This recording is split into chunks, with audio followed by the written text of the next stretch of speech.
Good morning, Tuskegee. I'm Diego, your host. Welcome back. We have an amazing show for you guys today. We have John Carlos Cordova from Santo Domingo here to shed some light about his country and the things we don't know. Welcome back. We have John Carlos Cordova here from Santo Domingo. Welcome to the show, John. Thanks. It's good to be here. So it's Columbus Day. What's the significance of Christopher Columbus in Santo Domingo? All right. Well, Christopher Columbus actually founded the island of Hispaniola, but his brother Bartholomew Columbus actually founded Santo Domingo, which is where I'm from. I understand your country and Haiti are connected. Do they celebrate Columbus Day? Well, actually, no. Being that they do share the same island, they're actually two different separate entities.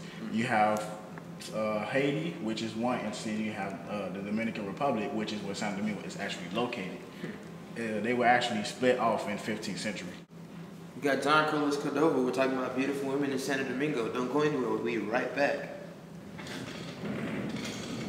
Hey dude, feed the fish, water the plant. I'll see you next Thursday. And welcome back on this beautiful Thursday morning. Next up, the segment.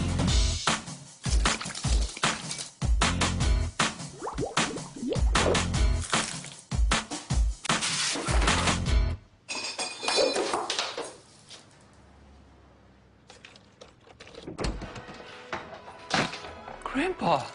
Mikey? Grandpa, I missed you. So there's this book out. It's about Columbus. Lies my teacher told me? What's the controversy behind that? I heard it really sheds a lot of light. It's funny that we mentioned Christopher Columbus because he actually sailed from Spain to the island of Hispaniola. And when he did that, it was just the first, they were the first to establish the New World European colony out of anybody out of Europe.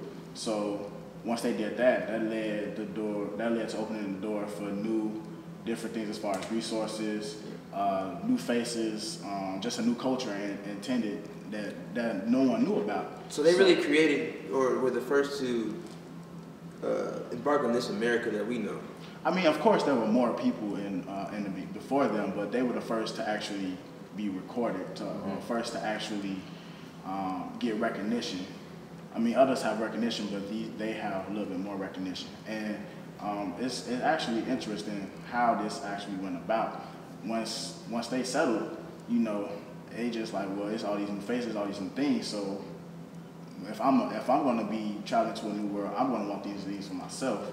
So that opened the door to a lot of pillaging. Women were raped. There were a lot of things stolen from this land. It was just disastrous.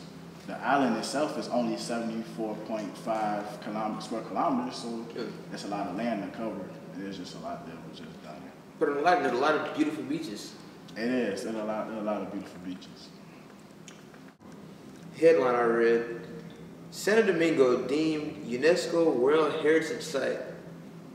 How's that feel? How's that go?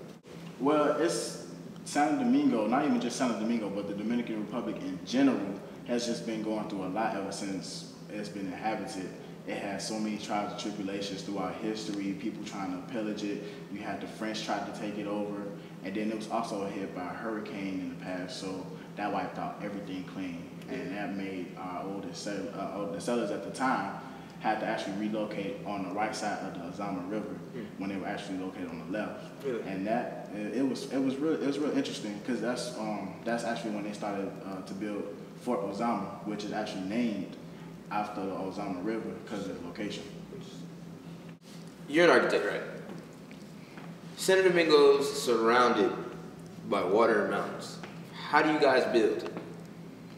Well, back in history at least, our ancestors going to build with what they can find, and you have to use your natural resources, right? Yeah. So back then they built these things called ukiyes, which in today's world will resemble something of a small straw hut. A straw hut. So they will have straw, anything they could find as far as like wooden poles, leaves, anything. You know, they were only limited to the technological advances at the time, which really wasn't much, but natural resources. In these structures that they built in, you know, you think about the families that were around then, how many people could really fit in these structures that they built? We had to actually think about how many actually people were in the family at that time. So it wasn't that many. So you can only fit at about 5. But later on in time, you know, population starts to grow due to inhabitation. So that automatically shows that you need a bigger structure, you need a bigger hut. So after that, they started to design this new structure called a bohio, which typically fit 10 to 15 families, and you had multiple ones around the actual center of the plaza. So you had the plaza, and then you had bohios just all around. So something like an early village, and the bohios really surrounded the area, really kept everybody together. Exactly, kind of sort of like if you're just having fun with the village or just your neighbors or anything like that, and you guys gather in the center, you have your houses that you kind of depart to once you guys finish. It's a central meeting center. The hurricane that struck Santo Domingo, you could even say the Big Bang of Santo Domingo, you guys had to start completely over. How?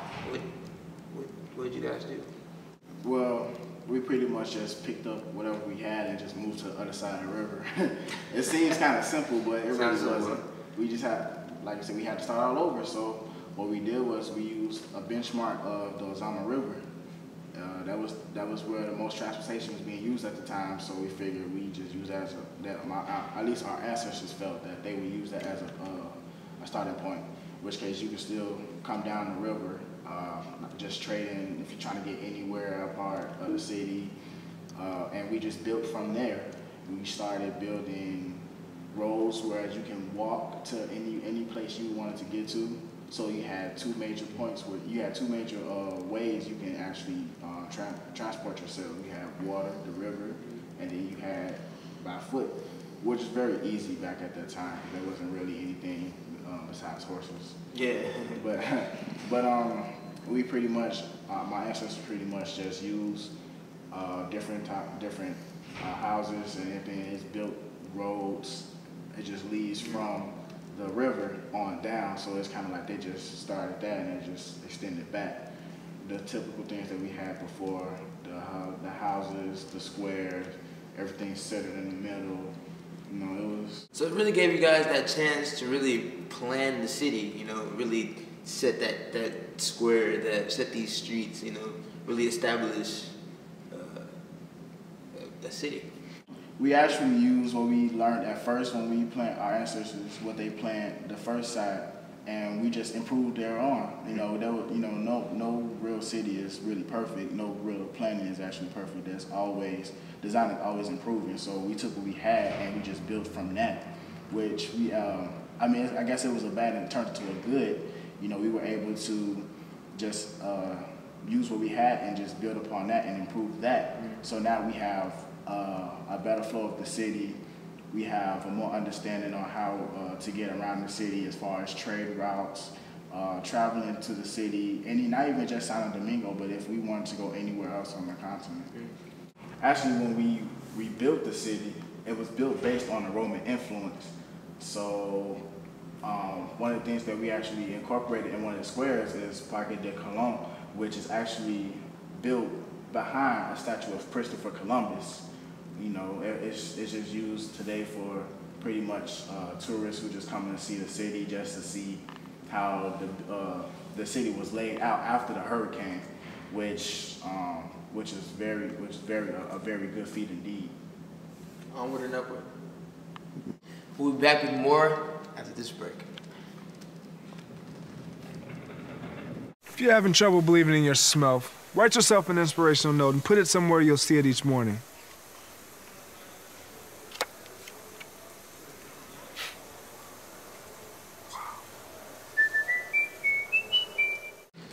Well, we want to thank you, John, for being here at the show. Anytime. Just let me know and I'll be back.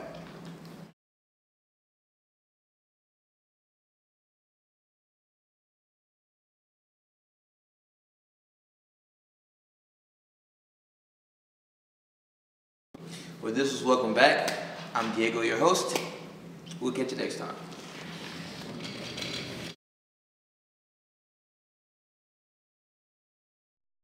I'm Joseph Peterson from Montgomery, Alabama, and I'm your director.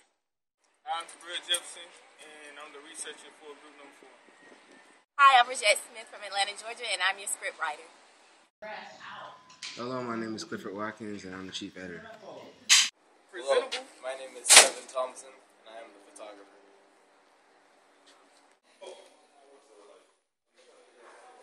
How you doing? My name is Torian Merriweather, and I'm the director of design.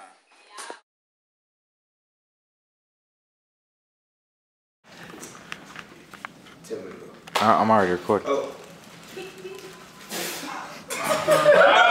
I'm Diego King, your host. Welcome back. Feeling good? Being great.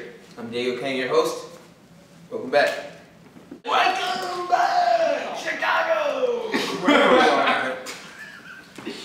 Feeling good? Being great. I'm Diego King, your host.